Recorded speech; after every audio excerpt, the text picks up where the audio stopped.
Tapi kalau seandainya Kak Darius punya kesempatan nih untuk bisa bikin film sendiri, apa kira-kira film horor akan jadi pilihan Kak Darius? Selamat datang tetanggaku. Terima kasih, ternyata sesama warga BSD ya? Yes. Wow. Cuman Anda klaster, saya kampung ya Pak. Masih satu area. Masih satu area. Melipir dikit kita ke pinggiran, nah itu saya. Nah perkotaan sedikit Kak Darius dan keluarga. Terus tiba-tiba ada satu pohon tuh yang memang selalu mencuri perhatian dari hari pertama gitu. Terus aku lihat, kok kayak ada yang berkelebat gitu di antara daun-daunnya. Oh. Aku juga nggak yakin kan, cuma kok ini beneran nggak sih gitu. Terus kayak ada yang ngeliatin. Cewek? Iya, kayak ada mata yang ngeliatin. Wah, gitu cewek nih kayaknya nih. Gitu. Mudah-mudahan ini jadi salah satu film yang film terbaiknya Hitmaker tahun ini. Hah? Serius Kak? Wah ini gong banget. Mudah-mudahan. Gue overclaim gak ya? Langsung pano. 1 juta penonton tuh udah tutup mata sih biasanya kalau Hitmaker. Mudah-mudahan ya, mudah-mudahan. Amin, aku yakin sih. Kayaknya bisa 3 juta mungkin. Amin.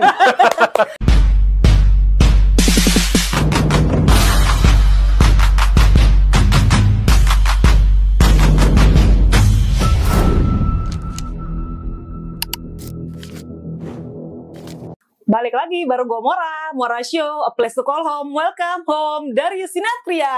Yeay. Selamat datang tetanggaku. Terima kasih, ternyata sesama warga BSD ya? Yes. Wow. Cuman Anda klaster, saya kampung ya Pak. Masih satu area. Masih satu area. Melipir dikit kita ke pinggiran, nah itu saya. Nah perkotaan sedikit Kak Darius dan keluarga. Selamat datang Kak Darius. Thank you, Mara. Senang banget karena kenapa guys, ini Kak Darius benar-benar profesional. Dengar tadi malam masuk IGD ya Kak ya.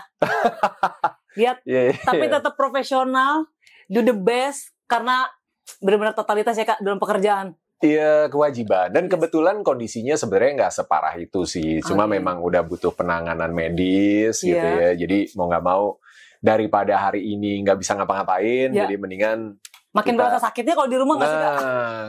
Soalnya udah coba diobatin sendiri, ternyata nggak membaik kan. Wow. Jadi mau nggak mau ya udah kita ke UGD untuk cek, dan itu pun juga aku sebenarnya datang terus nanya, Mbak ini aku sebenarnya gawat sih lumayan gitu ya, tapi darurat sih nggak darurat banget. Jadi aku nggak tahu aku berhak masuk UGD atau enggak. Kalau enggak, aku minta dirujuk aja ke dokter biasa, aku harus kemana gitu. Ternyata pas dicek panas suhu tubuhnya ternyata udah lumayan di atas. Jadi yaudah ayo masuk langsung, terus udah di handle sama dokter. Ya 1,5 jam udah boleh pulang. Langsung pulang. Wow, profesional. Tapi tetap itu profesional Kak. Kalau itu terjadi sama aku, kayaknya aku, aduh entar dulu deh, kaki gue lagi cenut-cenut nih. Ada aja gitu bisa alasan kalau perempuan mah. Tapi hari ini Kak Darius datang, aku respect sekali karena, nah disitulah tantangan aktor harus profesional, bener nggak sih Kak Darius? Iya, ya sebenarnya di semua pekerjaan ya, bukan cuma aktor gitu. Bener kita harus selalu coba untuk give the best dalam berbagai macam situasi kan. Walaupun kadang namanya manusia ya, kadang ada aja gitu ya yang bikin jadi misalnya moodnya nggak enak gitu, atau butuh break sebentar gitu. Itu wajar. Tapi begitu kita udah bisa dapat rest sebentar, recover emosi kita, mood kita, ya balik lagi gitu. Semua harus diselesaikan kan. Apa yang sudah dimulai harus diselesaikan. Asik. Betul. Karena kalau ada awal harus ada akhir. Yes. Seneng banget karena ini pengalaman pertama aku bisa ngobrol intens sama Kak Darius. Biasanya cuma sekilas aja, ada event-event tertentu, say hi, Makadona juga. Tapi aku ngikutin banget perjalanannya sih nggak dari awal banget, tapi memang aku tahu Kak Darius kan waktu itu presenter bola, dan Kak Dona juga gitu, dan transisinya tuh nggak berasa tiba-tiba loh kok Kak Darius sudah lama-lama malah jadi aktor sekali dia gitu. Tapi aku sangat gimana ya, aku tuh ngelihat kalau seorang laki-laki tuh berangkatnya dari rumah dulu. Kalau dari rumah dia bisa jadi kepala yang bisa jadi contoh, good example for family. Pasti di pekerjaan juga bisa jadi good example juga buat teman-teman pekerjaannya. Semoga. Ya. Dan aku bisa ngelihat, kita lebih personal aja nggak apa-apa ya Kak Darius ya? Boleh. Karena kita kan ini lagi curhat nih. Aku pengen belajar bagaimana membangun rumah tangga yang kok jadi curhat ini kita. Karena aku seru banget lihat vlog kalian kayak Leo, Diego sama Sabrina. Karena kan mereka hijrahnya jauh sekali ya Pak ya? Lumayan. Beda benua langsung. Sebenarnya kalau Leo sama Diego memang ada kebutuhan. Karena mereka dari kecil itu, salah satu cita-cita terbesar mereka itu jadi pemain bola. Itu karena diturunin dari lu harus main bola ya gitu nggak sih, kan dari kepo juga nih. Banyak yang nanya, kemarin juga ada yang komen di Instagram aku gitu kan, aku posting fotonya Diego, terus ini ambisi bapaknya nih nggak kesampaian gitu. Ada yang komen gitu ya Kak? Ada, ya wajar aja lah, orang berpikir macam-macam kan, masing-masing punya perspektif. Cuma aku sama Donna nggak pernah istilahnya ngojok-ngojokin gitu, memaksa mereka untuk kamu harus jadi pemain bola. Mungkin ada influence karena kita berangkat dari presenter bola, karena aku hobi bola, nonton juga di rumah, suka ngajak mereka ke stadion dari mereka kecil gitu ya. Mungkin ada influence-nya, tapi kita nggak pernah yang directly harus main bola, harus jago, harus enggak, sama sekali enggak gitu. Kita justru nanya, kamu suka bola, kenapa gitu. Lalu kita ikuti perkembangannya, keinginannya mereka gitu, masuk SSB. Dari umur berapa tuh Kak? Leo itu dari umur 7, Diego dari sekitar 5. Kebetulan mereka sekolah kan di sekolah Katolik ya, Santa Ursula. Iya, aku tahu sekali itu. Sering pernah lihat mereka juga. Ekstrakurikuler olahraga itu sangat jarang. Mereka biasanya kan lebih ke paduan suara, lebih ke seni lah. Iya, benar, seni. Bahkan yang ada yang udah punya karir junior di level nasional aja dan suka ikut kompetisi, struggle karena untuk izin itu nggak semudah diberikan mungkin dari sekolah-sekolah yang lain gitu ya. Betul. Jadi bahkan kadang dianggap absen gitu. Nah, tiba-tiba di angkatannya Leo itu anak-anak cowoknya suka bola semua. Sampai ekskul bolanya hidup dan sampai nggak ada pelatihnya. Guru komputer jadi pelatih. On the spot tuh ya? On the spot. Okay. Terus ikut turnamen kemana-mana gitu. Dan kalau di sesama sekolah-sekolah swasta, mereka lumayan jago gitu. Ya kalau ketemu sekolah negeri berbakat baru tuh ya, lumayan bisa dijagoin gitu lah gitu. Nah akhirnya angkatan ini kasih influence sampai ke angkatannya Diego. Setelah angkatannya Diego tuh mulai berkurang lagi dan akhirnya nggak ada lagi ekskul bola. Berkurang mungkin karena potensi-potensi berbakat udah pada lulus. Beda ketertarikannya, beda interest mungkin ya. Nah, anak-anak ini bareng-bareng ikut SSB gitu. Bareng-bareng ikut SSB, terus akhirnya jadi menginfluence Leo dan Diego untuk pengen jadi pemain bola gitu. Nah, kita kan waktu mereka kecil, itu startnya kurang lebih Leo umur berapa ya? 10 ya? Kelas 4 SD lah. 7 masih ngambang ini ya, masih coba-coba. 7 tuh cuma ya udah ikutlah gitu. Semua kita ikutin, les gambar, robotik waktu itu sempet, terus gitar, alat musik gitu ya, drum, les renang juga gitu. Sabrina sempat gimnastik. Iya, gimnastik aku lihat juga. Tapi mereka persisten banget di sepak bola gitu dan secara naluri ya Kak ya? Iya, terus kita tanya kelas 4 SD cita-citanya apa jadi pemain bola. Kelas 5 sama kelas 6. Akhirnya di kelas 5, kelas 6 itu kita bilang ya, kalau beneran cita-citanya jadi pemain sepak bola, syaratnya cuma satu dari papa mama. Belajarnya nggak boleh di sini, harus di luar. Iya. Belajarnya harus di tempat terbaik gitu kan. Di Eropa, siap nggak gitu. Jadi kita preparing tuh, kelas 6, prepare, Leo lulus, berangkat langsung ke Belanda. Tapi ternyata secara peraturan nggak memungkinkan untuk minor tinggal sendiri, nggak ada orang tuanya, karena kita nggak mungkin pindah kan. Iya. Di sini nyari duit ya Pak ya. Ya. Terus akhirnya COVID juga 2020 awal-awal kan. COVID tuh awal COVID ya. Iya. Jadi COVID juga akhirnya kita postpone sambil kita cari tempat dan akhirnya nemu di Prancis. Gitu ada development academy yang dia international school lah. Jadi ada dormitorinya dan semua fasilitasnya ada di satu tempat yang sama. Jadi safety-nya juga kejaga gitu ya. Dan akhirnya tahun depannya Leo berangkat gitu.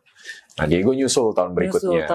Jadi karena ada urgency itu, karena aku belajar sepak bola itu kalau udah usia 16-17, apalagi 18 itu udah telat banget gitu untuk bisa belajar basicnya, dasar-dasarnya. Nah aku pengen mereka kalau memang pengen jadi pemain bola, belum tentu juga jadi.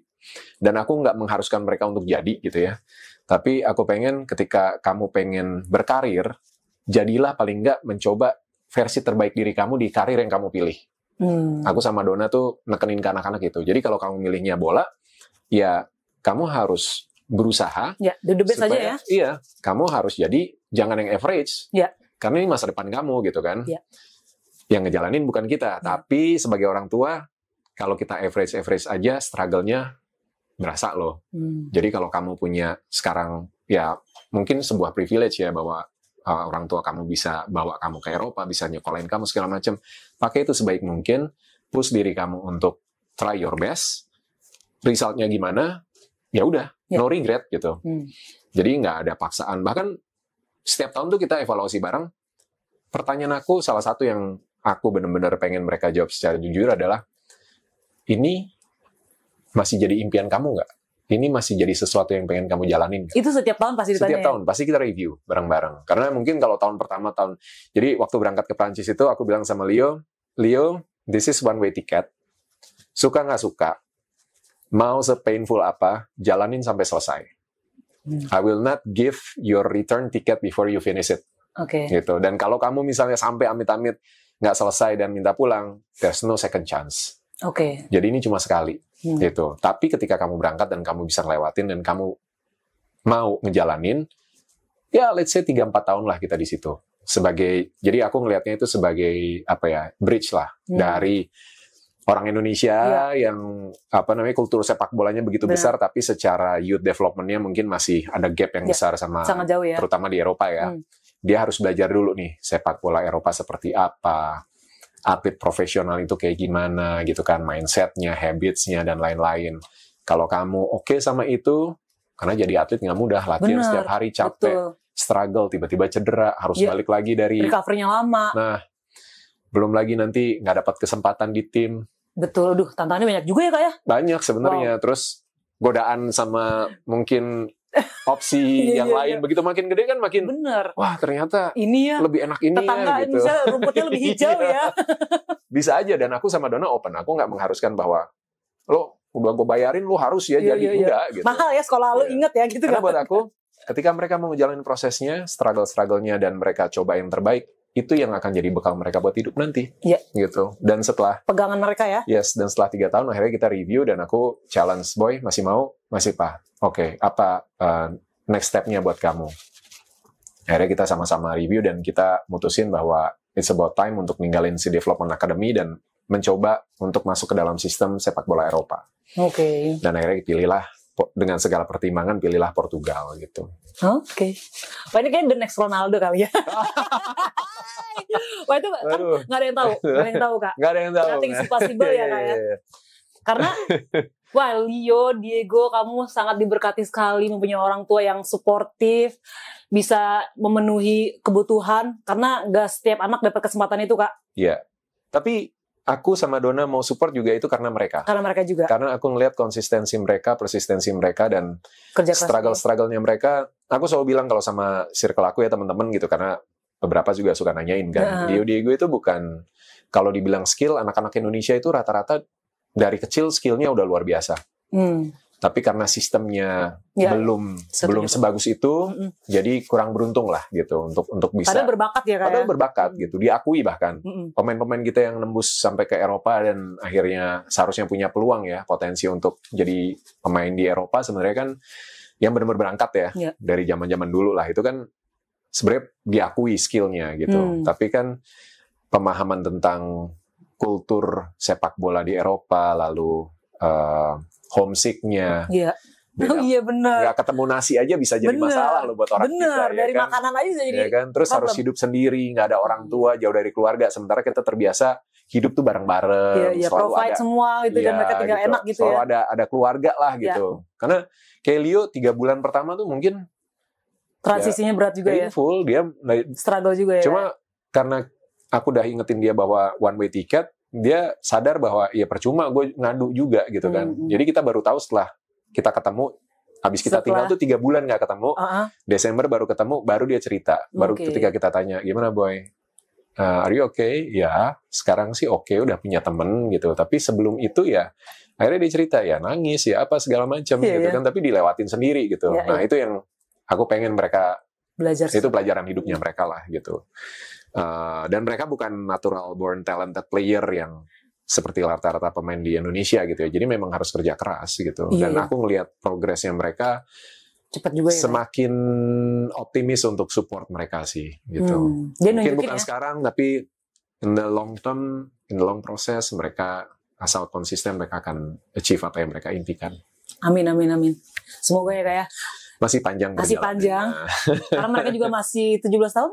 Leo 18, Diego 16. Diego 16. Oh, beda 2 tahun ya? Beda 2 tahun. 2 tahun. Nyusul lagi Sabrina. Oh, Sabrina bola juga maksudnya nih. Sabrina enggak bola.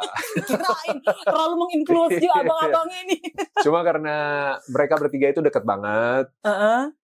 Terus Sabrina udah suka nangis banget kalau perpisahan di bandara. Aku lihat, aduh kasihan banget Sabrina. Udah 4 tahun nggak ada kakaknya yang paling besar, 3 tahun nggak ada Diego, jadi dia ngerasa leftover, dia ngerasa sendiri, terutama kalau di rumah gitu kan. Bener. Dan dia kangen, dan memang kalau Sabrina pengen banget untuk sekolah di luar, cuma tadinya kita rencana ya at least mungkin SMA kali ya gitu, atau kuliah gitu kan, tapi ternyata ya ngobrol sama Donna, terus kita ngelihat progresnya Leo sama Diego juga kayaknya bakal stay agak lama di Portugal, jadi ya udah deh gitu. Kebetulan karena Sabrina ngambil Cambridge kan, jadi dia harus ngambil A-level, jadi kayaknya kalau di Eropa kan dari kelas 8 sebenarnya. Dia masuk kelas 9, jadi kayaknya kelas 9, 10, terus nanti 11-12-nya di sana kayaknya lebih oke. Oh, bisa ya, Kak ya? Justru malah lebih bagus kalau mau kuliah di Eropa dari sana langsung gitu. Jadi udah nggak perlu. Berarti nanti 11-12-nya kalau bisa di sana gitu ya, Kak ya? Iya, langsung di sana. Jadi nggak perlu ngejar kredit poinnya lagi gitu kan. Iya, benar-benar. Jadi nggak apa-apa kelas 10 di sini, tapi 11-12 di sana bisa ya? 9-10 di sana. Oh, 9-10 di sana. Bisa juga, tapi kalau kayak Leo kasusnya, dia di sana tapi ngambil US curriculum awalnya karena international school. Supaya lebih fleksibel sama jam latihan, tapi begitu pindah ke Portugal dia ngambil Cambridge, jadi harusnya dia kelas 12 dia ngulang kelas 11-nya. Dan dia ada beberapa ujian untuk ngejar kredit poin yang di kelas 8, 9, 10-nya. Oh gitu. Berarti dia kalah 1 tahun dong gitu kan kalau akademiknya gitu ya? Yes. Demi bola ini ya supaya bisa sekolah. Kebetulan karena sebelumnya di bola, terus ke Portugal dia ada kesempatan untuk sekolah di sekolah offline. Dia cuma bilang, I don't think I want a degree from an online school katanya. Jadi dia willing untuk ngulang setahun. Dia berbesar hati, ya udahlah nggak apa-apa. Karena dia juga masih pengen kuliah. Leo itu masih pengen kuliah. Kalau Diego lebih hardcore di bola, jadi dia nggak deh. Lanjut. Kurikulum US aja lebih. Setahun itu lama pemirsa katanya. Seru banget ya. Coba ada Kak Donna bisa main film bareng, seru kali ya Kak Donna. Kita interview berdua nih. Bukan ngomongin film, ngomongin rumah tangga kita. Tapi seru karena aku ngeliat jadi kayak panutan juga. Kak Daris bisa manage keluarga, jadi kepala keluarga yang benar-benar ya leading by example gitu kan. Jadi anak-anaknya juga ya ngelihat orang tuanya kan, figur orang tuanya, ibunya, papanya gitu. Dan senang akhirnya ternyata tuh banyak relevansinya dengan film-film yang Kak Darius peranin gitu. Karena terakhir kan nontonnya film Sumala kan. Cuma Sumala kan jadi yang bapak yang dajal ya. Itu tantangan gak sih Kak sebenarnya? Karena kan in real life kita selalu melihat positive vibes-nya Kak Darius nih. Tiba-tiba di sini, loh kok Darius jadi begini? Bawaan tuh penonton pengen makan aja itu. Sebenarnya karakter-karakter seperti itu tuh menarik gitu. Menarik, ya? Dan buat aktor, buat aku ngelihatnya semakin jauh karakternya dari kita tuh semakin enak sebenarnya untuk explore. Cuma kalau aku biasanya berangkatnya kan dari logika dulu. Jadi bukan anti, bukan nggak mau meranin peran-peran seperti itu, tapi kenapa gitu? Kenapa manusia bisa punya sifat, sikap, dan keputusan-keputusan hidup kayak gitu? Itu logiknya harus dibangun dulu. Gitu. Baru ketika logiknya dapat, karena ini, karena itu proses ngebangun karakternya ya. Begini, karena eranya, kalau ngomongin Sumala, eranya tahun segitu memang kehidupan sosialnya seperti itu, otoriter, patriarki banget gitu kan. Cinta tapi sulit untuk mengungkapkan gitu kan, bentuk gengsinya ekspresinya masih beda ya. Gitu. Jadi ketika logikanya udah ada, dikumpulin, dimasukin, baru bisa tuh untuk ngerasain rasanya si cara berpikir dan rasanya si karakter itu gitu. Dan itu enak ketika berjarak, tapi ketika dekat itu yang dekat tuh kayak ini logikanya mirip kan, kayak ini Darius atau karakternya. Iya, malah jadi kebalik ya, ini gue. Iya bener juga ya.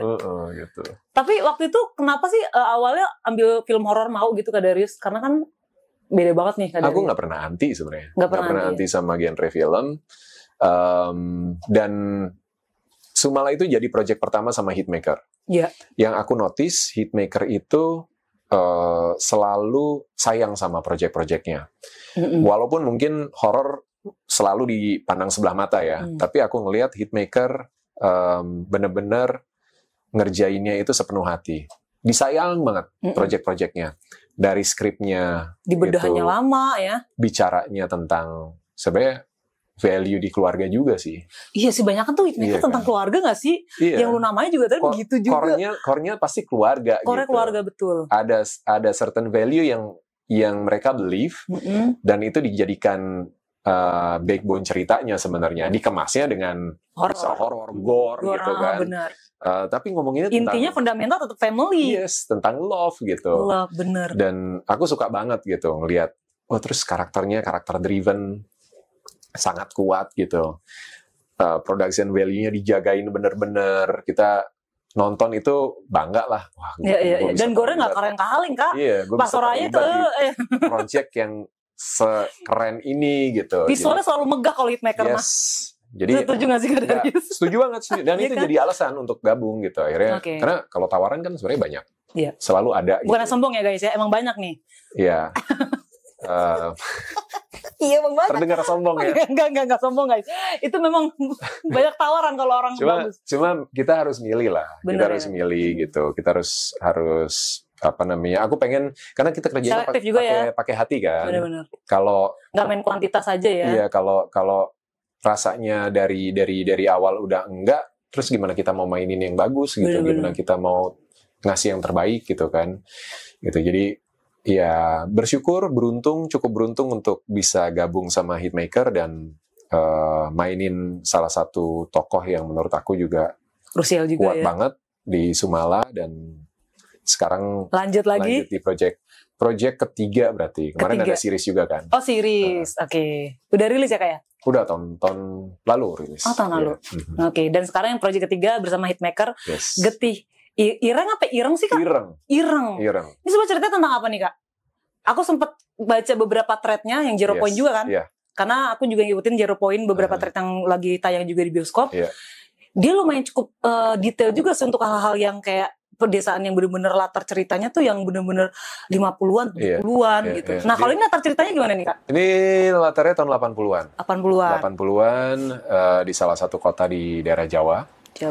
Ada sepasang suami istri yang baru nikah sebenarnya. Terus mereka pindah ke rumah baru karena suaminya naik jabatan, dapat promosi, terus dikasih rumah dinas segala macam, dan dari awal mereka sebenarnya istrinya yang mengalami teror.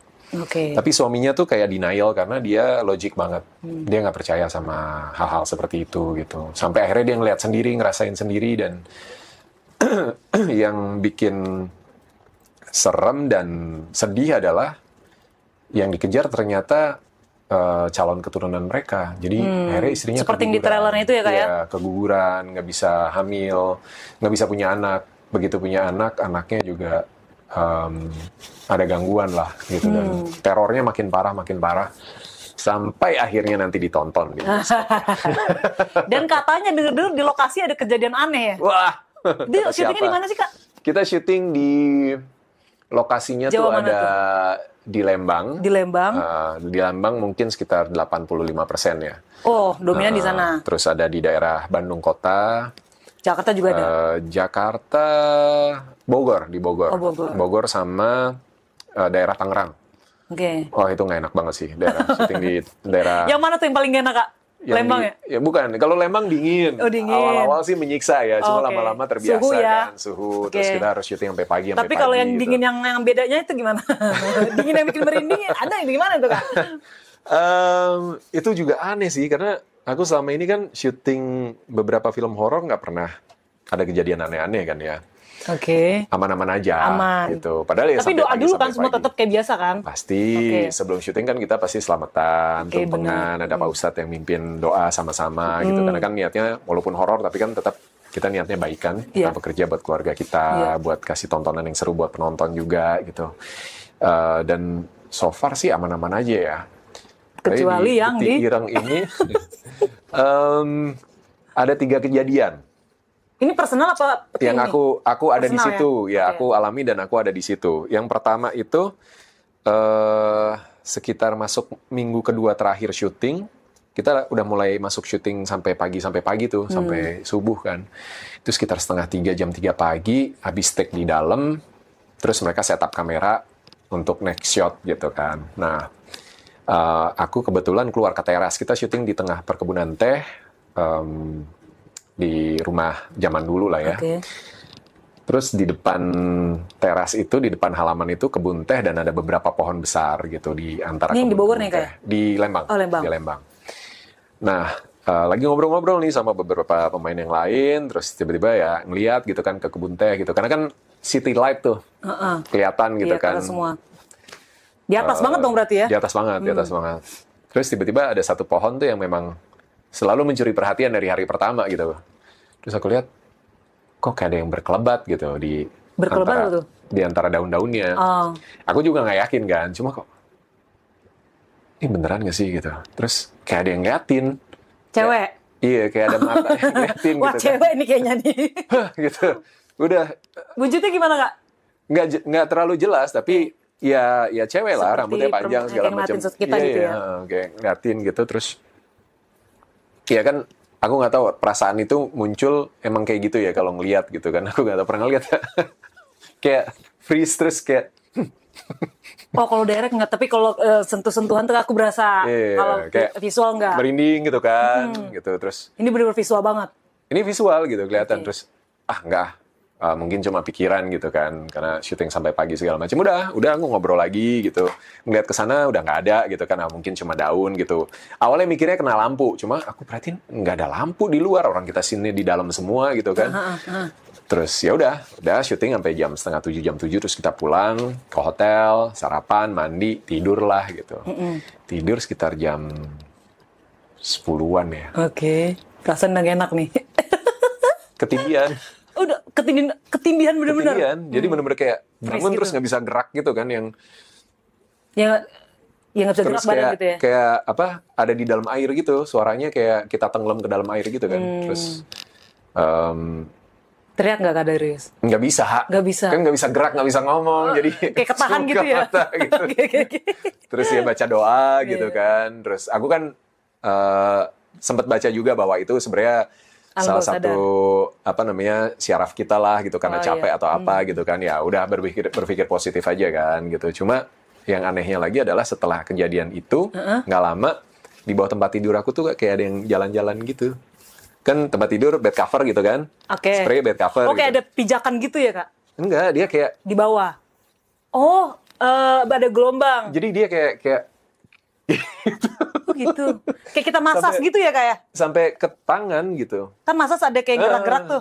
Nah, kayak gitu dia. Kayak gitu. Terus Tidur sendiri nih kan? sendiri. Dan aku selalu tidur di sebelah kiri kan. Terus aku setengah sadar kan, itu kayak ini beneran gak sih gitu. Iya, Terus iya, iya. bangun gitu, terus kayak benerin posisi, terus ngeliat ke tangan, Nggak ada orang. apa-apa gitu kan. Aku sampai gitu-gitu, Mastiin emang gak ada apa-apa di bawah gitu kan? tapi masih ada yang gerak.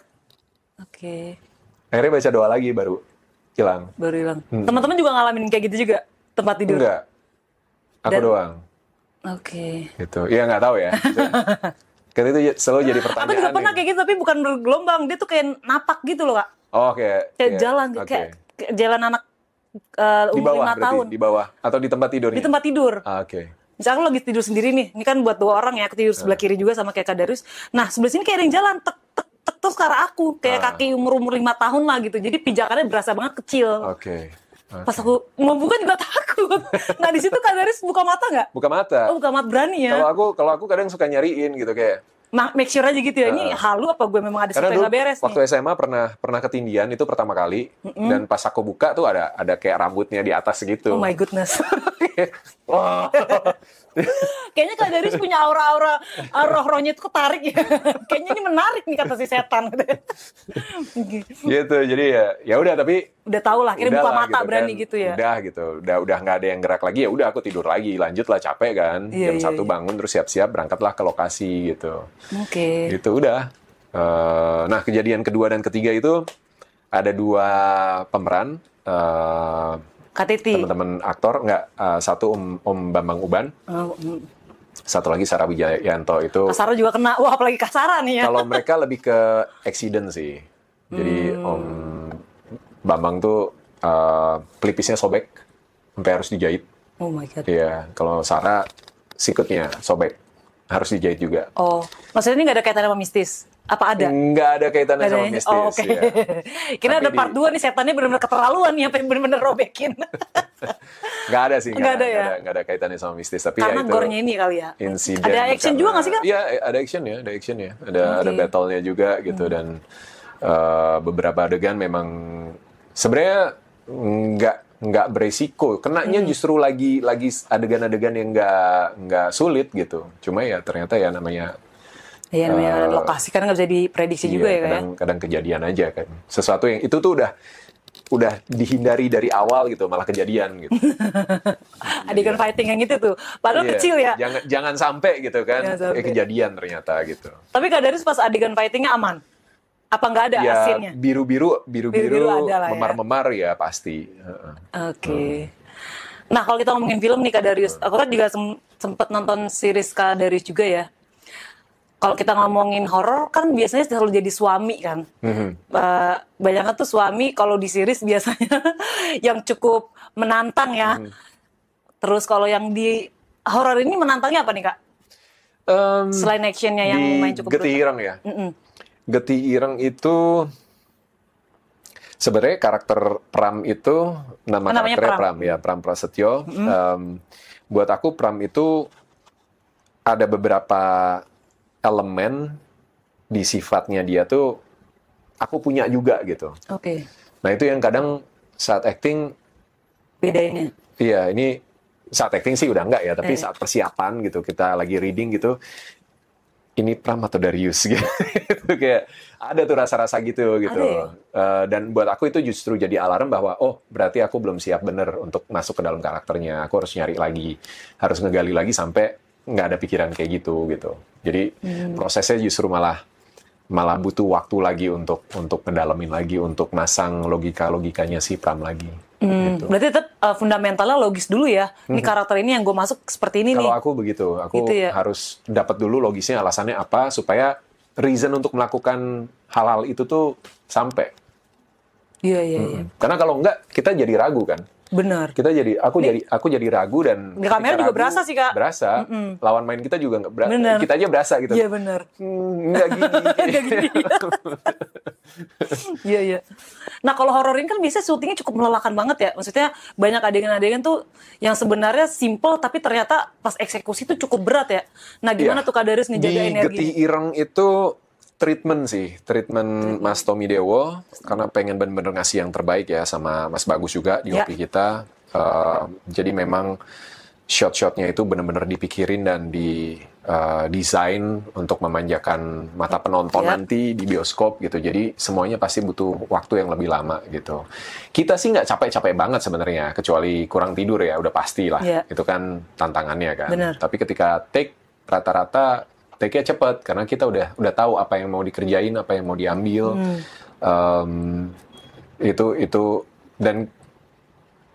Itu nggak jadi isu dan kita sebenarnya aku Titi itu happy banget karena ketika terlibat dalam project yang dikerjain sama orang-orang yang punya passion dan punya visi untuk harus bikin yang seperti ini, ada benchmark yang harus diikutin, itu kita lebih mudah ya jadinya, enak ya flow-nya, energinya sama gitu. Kita pengen sama-sama pengen bikin yang bagus gitu kan. Jadi lebih lama pun nggak apa-apa sebetulnya gitu. Karena hasilnya akan bikin kita puas, bikin kita happy. Bener sih, tapi soalnya ada beberapa juga sih Kak, kayak misalnya aduh syutingnya lama banget sih gitu.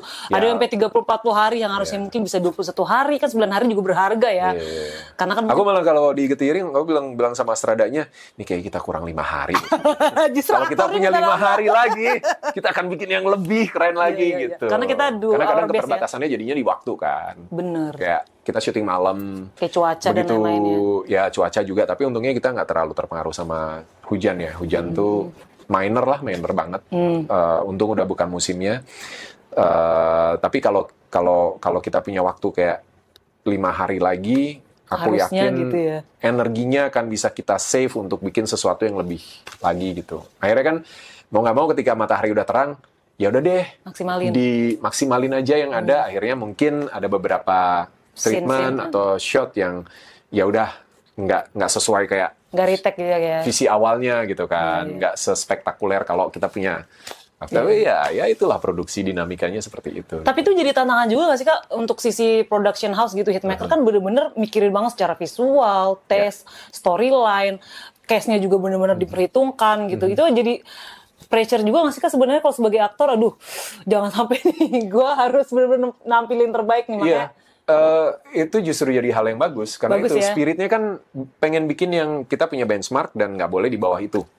Jadi kita juga harus mempersiapkan diri semaksimal mungkin, fokus ngejagain energi kita untuk selalu bisa kasih yang terbaik, harus ngikutin flow-nya dan lain-lain gitu. Tapi kalau nggak ada pressure itu jadinya ya udah santai. Nggak berkembang juga ya, gitu maksudnya kan, bener sih. Karena kayak nggak ada yang mau dicapai jadinya. Kayak kita mau naik mobil aja kalau nggak ada yang capai ya udah mau ngapain gini aja udah terus jalan. Karena ada beberapa sih yang aku lihat gitu, ya udahlah.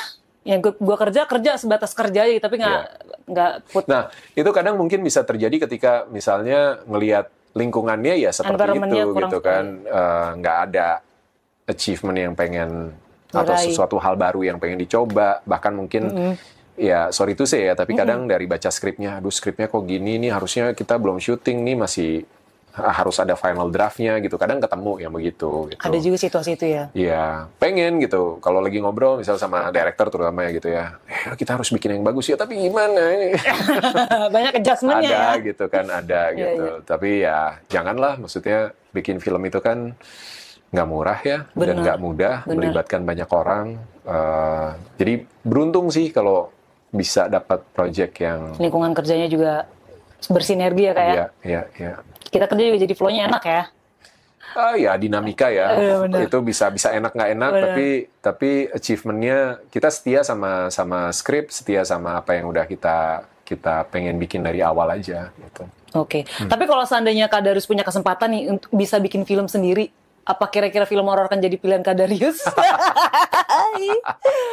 Karena biasa kita siklusnya Kak, aktor, produser, sutradara gitu kan. Aku sebenarnya pernah produksi film. Oke. Dan menikmati sebetulnya di belakang layar gitu. Ini filmmaker jadi sutradaranya atau produser? Jadi produser. Kayaknya aku kalau jadi sutradara kurang bakat deh. Iya. Kayaknya bawaannya emosi ya kayak. Banyak mau kayaknya. Nggak, karena kan mengelola banyak kepala aktor ini kan kita nggak mudah ya kayak. Iya. Ya bekerja sama dengan manusia pada akhirnya kan ya, kita ngebangun relasi, ngebangun komunikasi sama teman-teman baik tim produksi maupun aktornya sendiri gitu kan. Tapi ketika duduk sebagai produser, aku nikmatin sih prosesnya gitu. Dan film horor bukan itu Kak? Itu bukan. Untungnya bukan. Iya. Tapi ada suspense thrillernya juga. Jadi seru, happy. Dan kalau ditanya masih mau produce atau enggak, sebenarnya masih. Cuma mungkin belum waktunya lagi gitu. Dan mungkin kalaupun pada akhirnya nge-produce lagi, butuh tandem yang jago di jualan filmnya.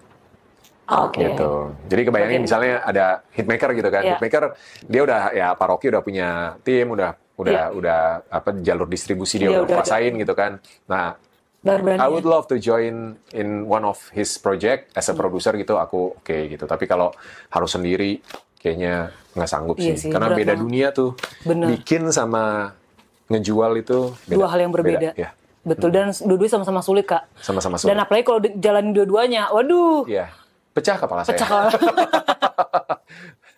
Tapi kalau ngomongin horor nih Kak, sebenarnya genre yang paling nyaman kalau kita nggak harus memilih, sebenarnya yang paling Kak Darius nyaman itu genrenya apa?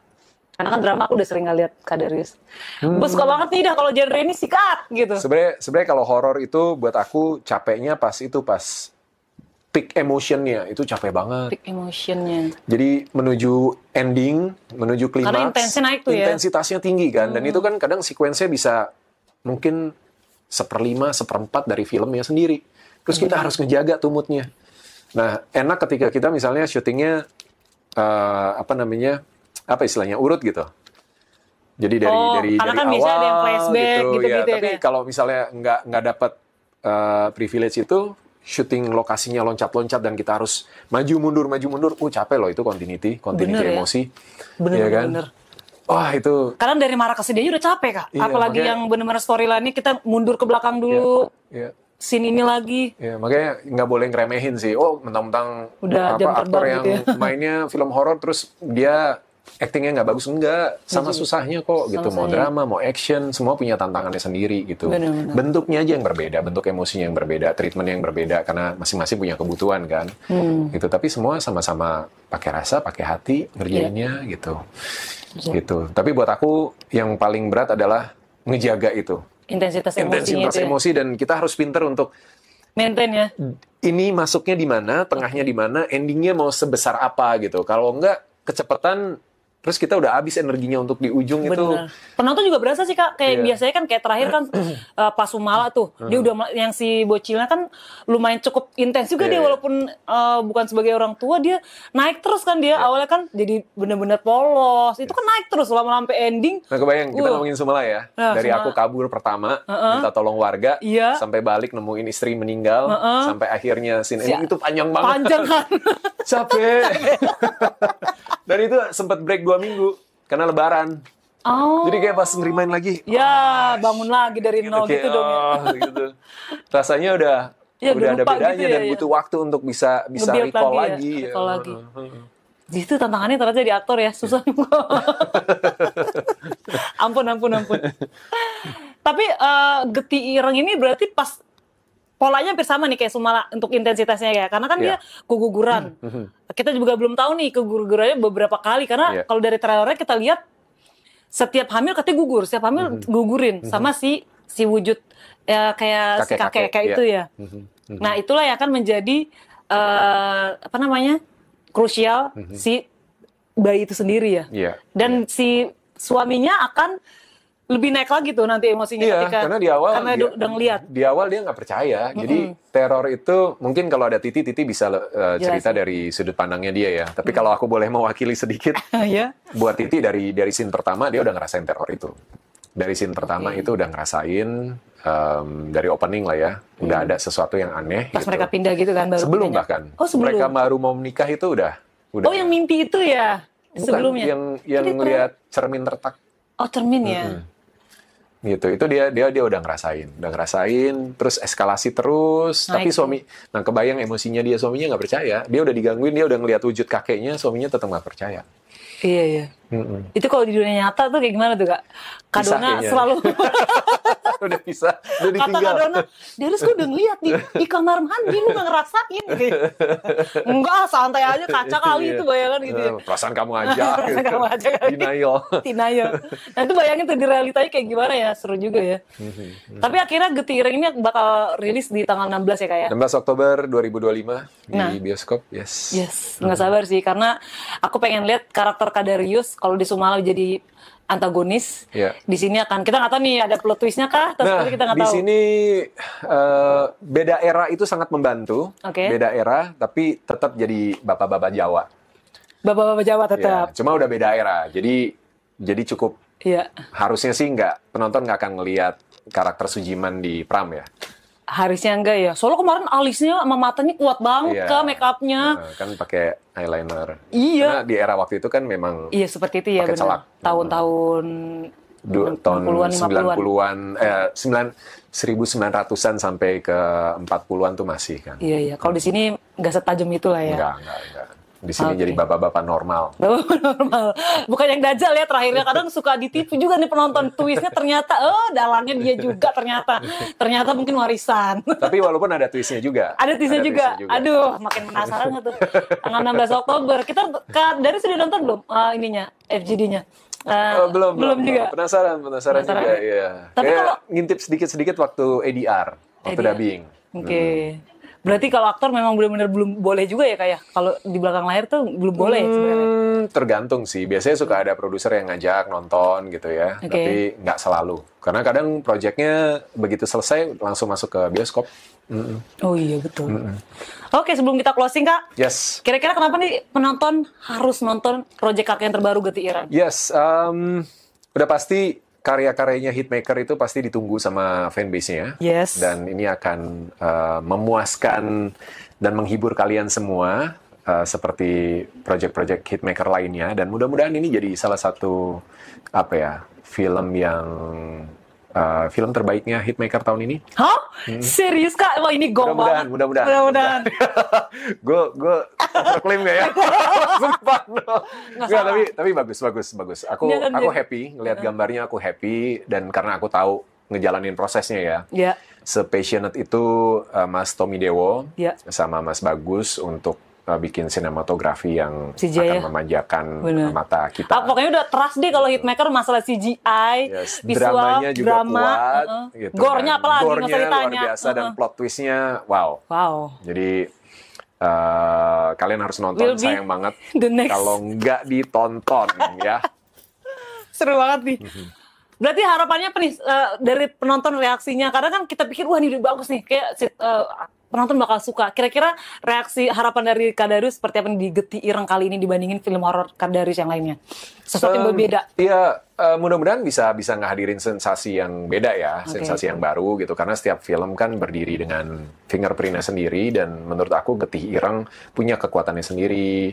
Bareng sama Titi, bareng sama aku, sama Sarah, dan teman-teman cast yang lain. Dan ceritanya menarik untuk diikuti.